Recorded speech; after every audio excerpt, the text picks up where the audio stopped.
próximo nós teremos a abertura da Semana Santa, que é o dia que Jesus entrou glorioso em Jerusalém, e o povo saiu com as palmas na mão, glorificando, bendizendo. E é uma cena fantástica, Jesus num burrinho, aqueles reis chegavam nos cavalos enormes, poderosos, ele num burrinho, e o povo começa a louvar. E o que acontece?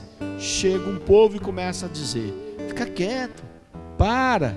E aí o que diz Jesus? Jesus diz: se eles se calarem, as pedras vão clamar. Então muitas vezes nós cedemos ao medo e à pressão do louvor, e o Senhor pode estar dizendo para a gente: olha, se não me louvar, as pedras vão me louvar. A hora que você chegar no céu, você vai ver as pedras tudo louvando e você para trás. Então nós não podemos deixar que as coisas, as dificuldades, as pessoas ou o que for nos impeçam de louvar, de glorificar. Tem gente que diz: mas ficam levantando o braço, né? Esses dias eu estava numa reunião, a pessoa fez aquela brincadeira que eu conheço há 40 anos. Esse pessoal dos grupos de oração são trocador de lâmpada, porque fica levantando a mão. Eu lembrei disso, falei: piadas de 40 anos, e as pessoas ainda ficam com elas na cabeça. O que os preocupa? Que louvemos o Senhor? Se pararmos, as pedras vão louvar. Aqui os bancos vão louvar, e aí todo mundo vai sair assustado, porque os bancos vão se levantar e vão louvar o Senhor e vão se balançar. Levante os seus braços, louve o Senhor, glorifique o Senhor, exalte o Senhor. Nós, Senhor, levantamos nossos braços como as palmas do dia de Ramos, para dizer: Senhor, entra, Senhor, na Jerusalém, que é a tua igreja. Entra, Senhor, porque este lugar te pertence. Entra, Senhor, porque aqui é tua casa. Entra, Senhor, porque aqui é o teu povo. Entra, Senhor, porque confiamos em vós. Entra, Senhor, porque precisamos de vós. Entra, Senhor, e realiza, Senhor, as tuas obras no meio de nós. Senhor, nós te recebemos, nós te convidamos, nós te acolhemos. Entra, Senhor, te louvamos, te bendizemos. Pode entrar, és bem-vindo, Senhor. Pode entrar, a casa é sua, Senhor. Este grupo de oração é seu. Pode entrar, Senhor, tu és bem-vindo. Venha, Senhor, para que todo louvor seja dado, toda glória seja elevada, toda honra seja dada. Glória, Senhor. Vem, vem, vem, Santo Espírito. Vem, vem, vem, nos santificar.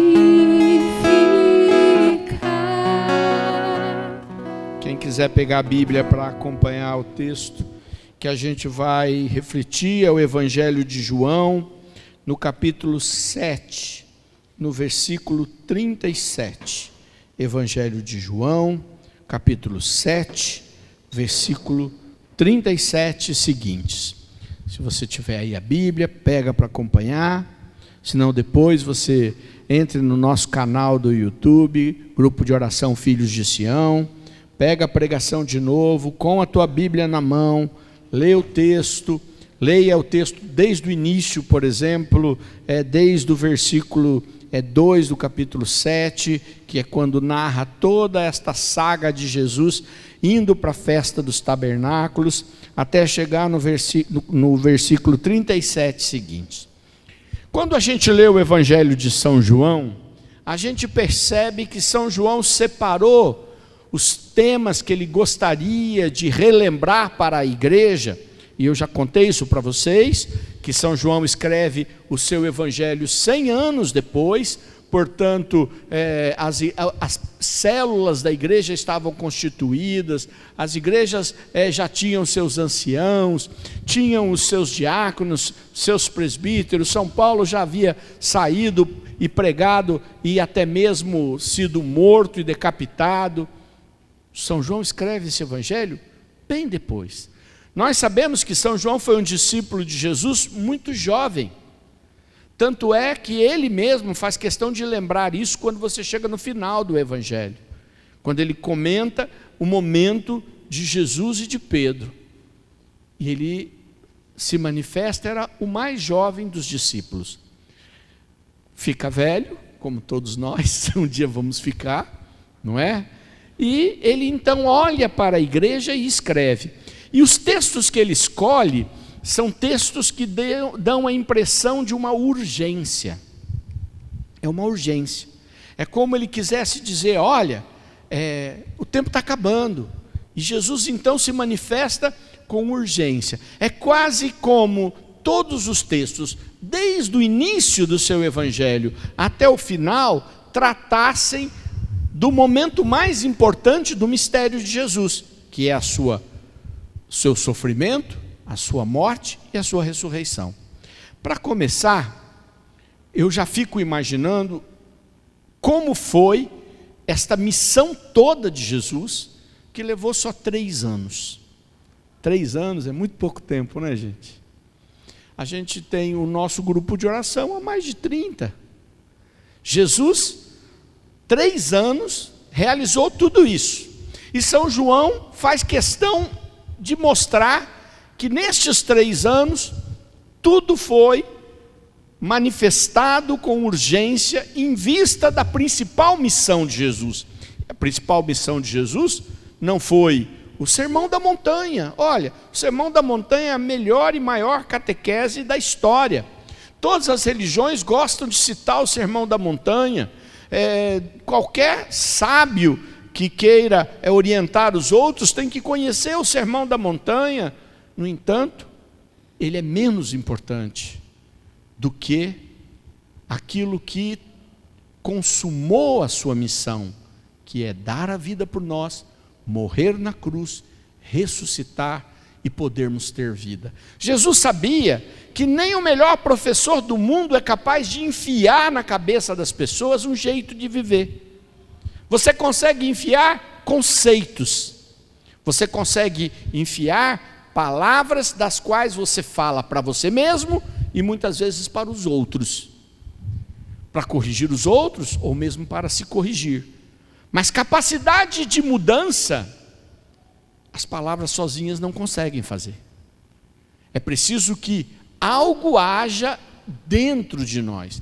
E este algo para agir dentro de nós, ele só veio porque Jesus morreu, sendo Deus, deu sua vida, ressuscitou dos mortos, quer dizer, ele deixou no sepulcro tudo que era apodrecido e sai glorioso, sobe à direita do Pai e de lá ele derrama o seu Espírito. Para quê? Para que nós pudéssemos viver a sua vida. Senão nós entenderíamos todas as coisas, mas continuaríamos iguaizinhos, não conseguiríamos mudar. Eu vejo muitas vezes as pessoas pegarem as suas perturbações, as suas fraquezas, os seus defeitos que eles têm no mundo, e aí quando encontram a igreja, eles trazem isso para dentro da igreja. Se no mundo eles competiam para ser melhor, entram na igreja, pegam um movimento e quer também ganhar do outro. Não houve conversão, houve uma mudança do lugar. Só uma coisa muda nosso interior. É quando nós aceitamos Jesus e o Espírito vem. Aí ele muda. Aí não é mais tão importante que os outros nos vejam, que os outros nos reconheçam. Não faz mais diferença. Porque algo aconteceu dentro da gente. Dentro da gente. E esse texto diz exatamente isso.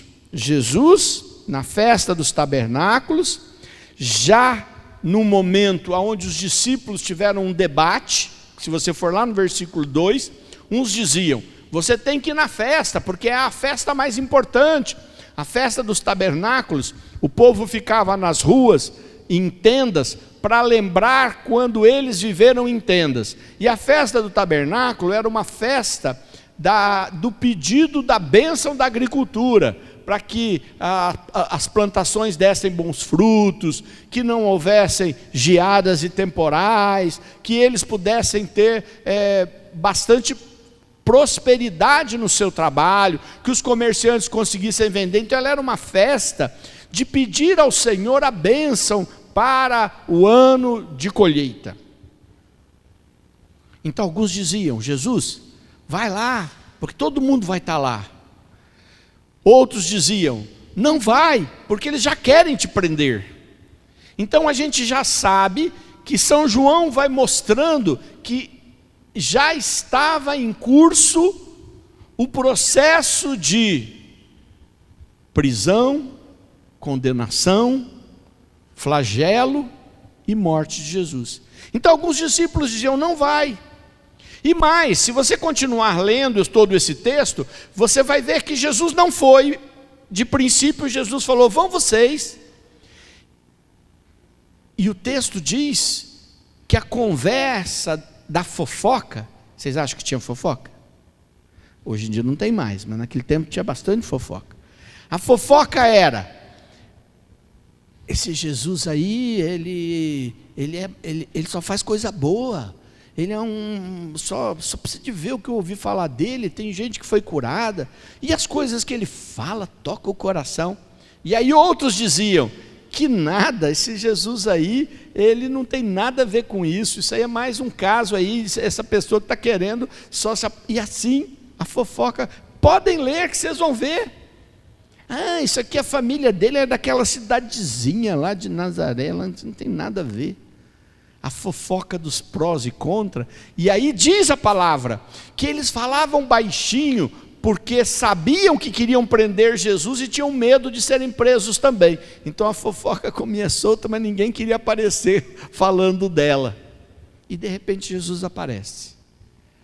E lá para as tantas na festa, no último dia, Jesus diz: no último dia, que é o principal da festa, estava Jesus de pé e clamava: se alguém tiver sede, venha a mim e beba.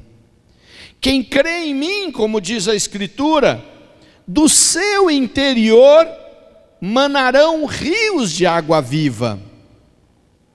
Dizia isso, referindo-se ao Espírito que haviam de receber os que crescem nele, pois ainda não fora dado o Espírito, visto que Jesus ainda não tinha sido glorificado. Percebem como João está falando isso bem depois, quando o Espírito já foi derramado. Então ele fala: olha, Jesus fez esse discurso, mas ninguém naquele momento sabia do que era. O que era essa água viva que Jesus falou, que quem fosse até ele receberia e mataria a sua sede. Mas o maior e mais poderoso mistério não era ir até Jesus para matar a sede, era do interior dos que acreditassem jorrasse a própria água. Aí eu nem preciso ir lá, porque do meu próprio coração já está jorrando água. E aí João explica para aqueles homens e mulheres que já tinham ouvido falar do Espírito e que já tinham visto o Espírito Santo agir e que já tinham deixado alguns deles o Espírito agir, porque é para eles que João escreve. Ele conta: olha gente, quando Jesus estava no meio de nós não sacávamos essa coisa do Espírito Santo, vocês agora já sabem, mas Jesus naquele dia, que era um dia perigoso, no meio de uma festa, quis deixar claro que é preciso que jorre uma água de dentro de nós, que a água tem que fluir para dar vida, e ela só flui para aqueles que creem e recebem o Espírito Santo. Então, para a igreja ficar viva, não basta que nós compreendamos os sacramentos e entendamos o mistério de Jesus. É preciso que nós acreditemos nele e busquemos nos abrir para que esta água jorre e fertilize o nosso redor e faça com que as coisas floresçam e deem fruto. Não tem outro caminho. Esse é o caminho. E é isso que precisamos pedir. E é isso que precisamos desejar. E aí eu fico pensando, por que é que João falou isso 100 anos depois? Fiquem de pé um pouco. Sabem por que João contou esta história 100 anos depois, lembrando as palavras de Jesus? É o único evangelista que trata deste texto, o único. Ele relembra para a igreja reunida naquele tempo as palavras de Jesus e explica que Jesus estava falando do Espírito Santo. Por que ele fez isso? Porque as pessoas já não estavam mais abrindo-se à ação do Espírito Santo. Porque as pessoas haviam se acostumado com a fé e perdido a força da água que nasce do coração de Jesus e que nasce dentro de cada um. São João vai dizer, nós, naqueles dias, quando Jesus falou estas palavras, não sabíamos do que se tratava, mas ele falava do Espírito Santo. Vocês sabem o que é que está acontecendo então com vocês. Eu quero relembrá-los, vocês precisam que o Espírito Santo jorre de dentro de cada um.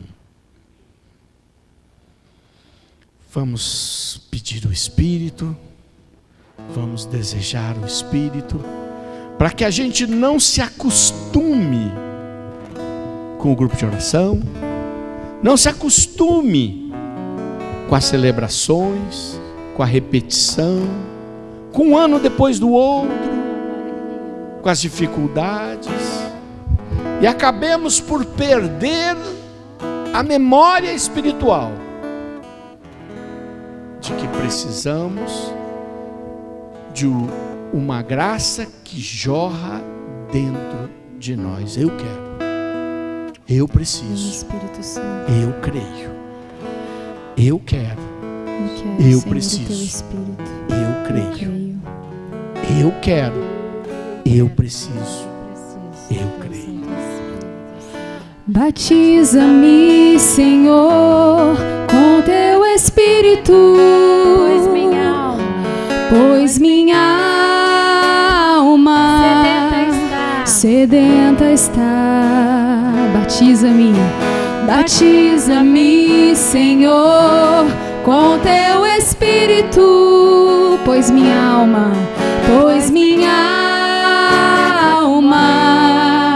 sedenta está. Vem, ó água viva, vem, ó água viva, ó água pura, fecunda meu coração.